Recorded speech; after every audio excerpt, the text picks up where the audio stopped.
soy geofísico, trabajo con la física de este planeta, un planeta que tiene una dinámica interna muy activa que se refleja en volcanismo, terremotos, etc. Tenemos océanos que están en permanente movimiento, tenemos una envolvente gaseosa que es delgada, pero que es donde ocurren la mayoría de los fenómenos del tiempo y del clima, y que vamos a hacer ver que tiene gran importancia. Los geofísicos nos creíamos el cuento de que precisamente la geofísica, la física del planeta, era la condición más importante para que existiera la vida sobre este planeta, como la conocemos. Pero en los últimos 20 o 30 años hemos descubierto que la biosfera, el colectivo de todos los organismos, microorganismos, fauna, flora, nosotros mismos, ha evolucionado con el planeta y en ese proceso ha generado las mismas condiciones de la vida. Así que hemos tenido una dosis de humildad, de reconocer de que esta no es solamente una roca que está cercana al Sol, sino que tiene una biosfera y es la biosfera la que de alguna manera se encarga también de mantenerse. Hoy día les voy a contar dos historias sobre el oxígeno. Estas historias, más allá de los detalles, lo que quiero es iluminar de alguna manera cuán resiliente es la biosfera, esa capacidad que tiene, cierto, de recibir golpes pero recuperarse. Algunas veces lo hace a través de una adaptación más o menos gradual y otras veces, como vamos a ver, lo hace a través de transformaciones muy profundas. Pero antes de ir a esas historias, quería hacer una encuesta muy pequeña sobre su opinión sobre el cambio climático. Entonces voy a hacer una afirmación y ustedes me dicen si están de acuerdo. ¿Piensan que el cambio climático es uno de los mayores problemas de la humanidad en este siglo? ¿Quiénes están de acuerdo? Veo que le estoy hablando a los conversos. Una pregunta un poquito distinta. ¿Piensan que el cambio climático es el mayor problema que tiene Chile el año 2020?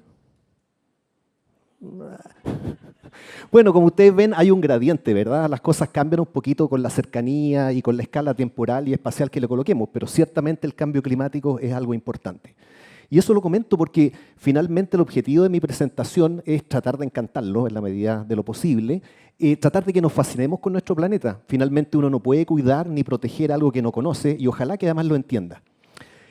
Así que ese es mi objetivo final que voy a tratar de transmitir con estas dos historias. Además, estas historias nos pueden dar alguna lección precisamente para navegar que llamamos el antropoceno, o sea, la época en que la humanidad está siendo un factor tan importante como es precisamente la geofísica, el volcanismo y otros fenómenos naturales. Así que vamos con esta historia. Pero antes no nos olvidemos de hacer algo muy importante. Respiren. Respiren otra vez más. Uno anda todo el día respirando, ¿verdad? ¿Por qué será tan importante respirar? ¿Qué nos da el aire que respiramos? Muchas cosas, pero por ahí escuché la palabra clave, oxígeno, ¿cierto? El oxígeno no es el alimento, pero el oxígeno está en la base de poder obtener la energía de los alimentos, de la materia orgánica que nosotros consumimos. Sin oxígeno, lamentablemente, nos va mal, con oxígeno nos va bien. De unas 100 moléculas que ustedes respiraron, o que están respirando continuamente, hay como unas 20 moléculas de oxígeno. El 21% de oxígeno es más o menos lo que tiene la atmósfera en la actualidad. Bien por nosotros, porque como les decía, es muy importante. Y bien por nosotros porque el oxígeno no es un gas particularmente abundante en el universo. Y si miramos la historia de la Tierra tiene como 4.600 millones de años de edad, o sea, tiene una cantidad respetable de años. La mayor parte de la historia planetaria ha sido sin oxígeno. Esto de tener, como les decía, el 21% es como la última novedad del año. Durante la mayor parte de la historia no ha habido oxígeno en este planeta. Y una cosa interesante es que la vida surgió en ese ambiente anaeróbico, sin oxígeno, hace unos 4.000 millones de años atrás. No sabemos muy bien cómo apareció, pero apareció y tenemos evidencia muy sólida de eso.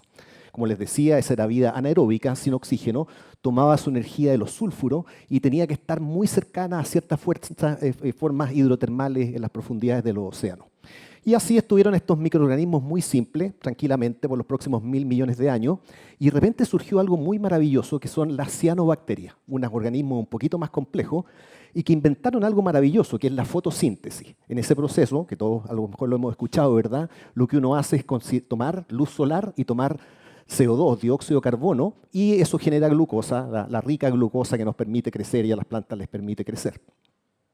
En ese proceso, como subproducto, fueron colocando oxígeno en la atmósfera. Así que teníamos una atmósfera sin oxígeno, anaeróbica, que se fue oxigenando paulatinamente debido a la acción fotosintética de la cianobacteria. Todo parece muy bien y podríamos terminar esta historia feliz porque finalmente con oxígeno se apareció la respiración celular y finalmente llegamos nosotros, pero hay un elemento entre medio que es bastante perturbador. El oxígeno hace lo que tiene que hacer, el oxígeno oxida cosas y tiende a destruirlas hasta cierto punto. Y de hecho, cuando se empezó a oxigenar la Tierra, se empezaron a morir los microorganismos. Todos estos microorganismos anaeróbicos que habían dominado el planeta desaparecieron casi por completo.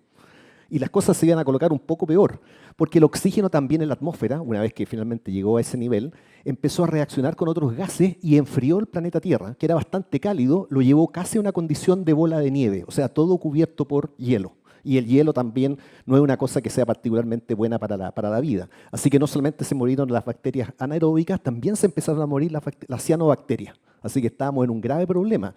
En este intento de oxigenar la Tierra, que finalmente nos parece bien, casi eliminamos toda la vida, porque el oxígeno, como les decía, era tóxico, o es tóxico para esas bacterias anaeróbicas, y enfrió el planeta. Afortunadamente, algunos pedacitos quedaron sin hielo, y ahí la vida continuó floreciendo. Se generó precisamente este otro proceso que se llama la respiración celular, en que se ocupa el oxígeno de manera más directa, y por lo tanto vinieron formas más complejas, con más energía, uno puede hacer más cosas, y finalmente apareció la flora y la fauna como la conocemos. Hay un detalle adicional interesante, es que toda la vida estaba concentrada hasta unos 2000, incluso 1000 millones de años atrás, estaba concentrado en el océano. Porque si alguien que pretendía salir a los continentes, llegaba a los rayos ultravioleta y los freía literalmente, ¿verdad? La radiación ultravioleta es muy violenta con los organismos vivos y destruye todo el tejido. El oxígeno empezó a reaccionar también con la radiación ultravioleta y como extra bonus se generó la famosa capa de ozono, que es la que nos protege de los rayos ultravioleta. Así que esa es la primera historia. Partimos de un planeta sin oxígeno, se generó el oxígeno mediante la cianobacteria, casi nos vamos a negro porque casi desaparece toda la vida, fue la primera gran extinción en masa, pero finalmente algo bueno sucedió. Ya vamos a sacar algunas consecuencias de esta historia. ¿Cómo encuentran que está esta sala? ¿Tan bien de temperatura o no? Bien, bien. Bueno, es así, está rica esta sala porque tenemos aire acondicionado. El aire acondicionado, esta es otra historia, así que estamos haciendo un salto cuántico al presente. El aire acondicionado es bastante antiguo, lo inventaron como 1900, a principios de 1900, y para refrigerar se ocupaba metano, amoníaco, cosas que no suenan muy bien, de hecho eran inflamables y no era muy bueno. La inventiva humana, precisamente en un afán de mejorar ese proceso industrial, que también servía para la actividad doméstica, inventó una molécula artificial que se llama CFC, clorofluorocarbono. Y estaban todos muy contentos con la molécula porque ayudaba a la refrigeración, era inerte, no reaccionaba con nada, así que la mostraban en las portadas de las revistas como la molécula del año, todos muy contentos con los CFC. Eso, por supuesto, se producía a nivel superficial y lentamente fue llegando a la estratosfera y ahí empezó a consumir el ozono. ¿Se acuerdan del ozono? Lo que nos protegía de los rayos ultravioleta. Bueno, los CFC, que fueron creados con una buena intención, finalmente terminaron destruyendo el ozono y eso produjo que llegara más radiación ultravioleta al planeta Tierra, a la superficie del planeta. De hecho, la primera evidencia de que las cosas andaban mal fue precisamente que la radiación ultravioleta empezó a aumentar en la Antártida y cerca del Polo Sur. Y como suele suceder con la sociedad y con las personas, lo primero que fue la etapa de negación. Mandaban los datos de la Antártida y decían, no, estos tipos están midiendo mal los datos, no puede ser que el ultravioleta esté aumentando. Así que pasaron algunos años en que se acumuló suficiente evidencia científica, observaciones, como para mostrar que había un problema en el funcionamiento del sistema terrestre. Después vino la búsqueda de los culpables, se desarrolló una elegante teoría que vinculó precisamente la pérdida del agujero de ozono con lo que les comentaba previamente, que es los clorofluorocarbonos, los CFC. De hecho, el único premio Nobel que tenemos como en Ciencias de la Tierra fue esa teoría que hacía ese vínculo entre los CFC y la destrucción del ozono.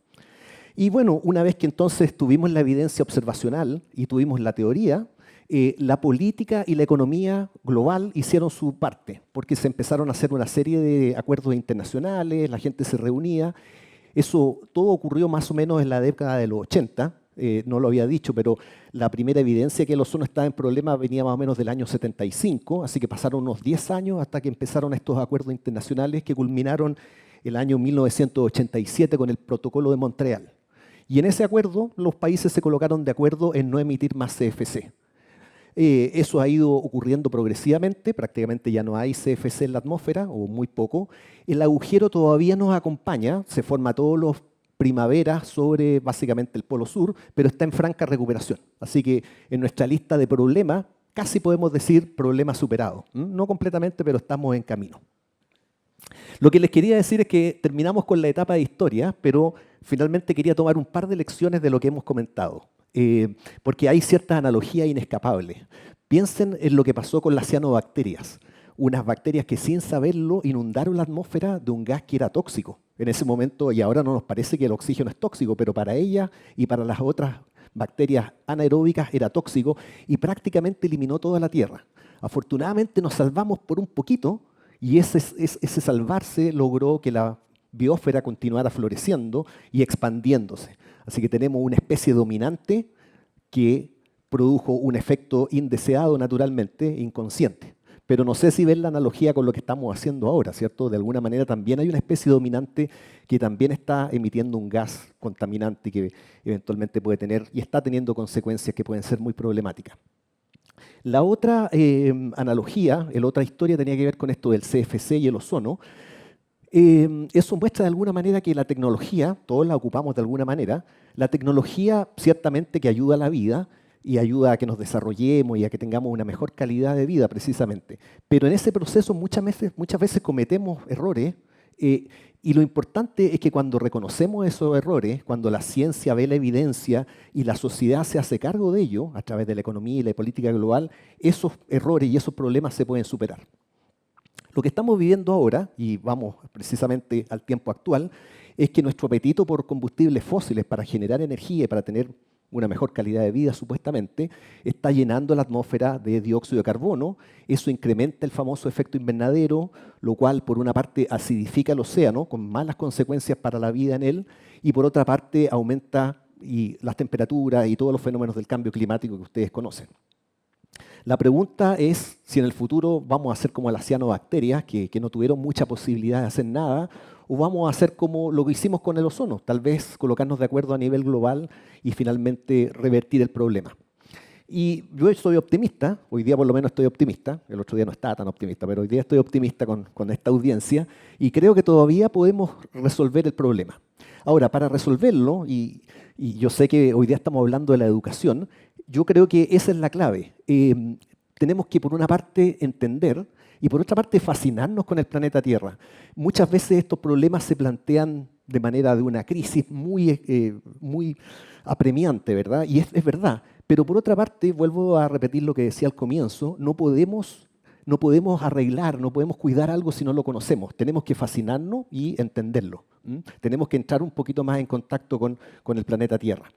Sin eso, no vamos a resolver el problema. Uno siempre piensa que otras personas lo van a resolver por uno, pero tenemos que resolverlo todos tenemos que hacer nuestra contribución.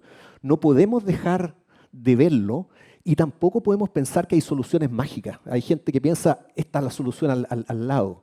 Este problema del cambio climático es un problema social muy complejo, no es solamente científico, es un problema social porque estamos todos involucrados en ello. Y por lo tanto, sin educación y sin hacer ese cambio en la educación y en cómo nos preparamos para el cambio, lo voy a colocar en positivo. Si es que nos preparamos para ese cambio, vamos a lograr sobrevivir. Muchas gracias nuevamente por su atención.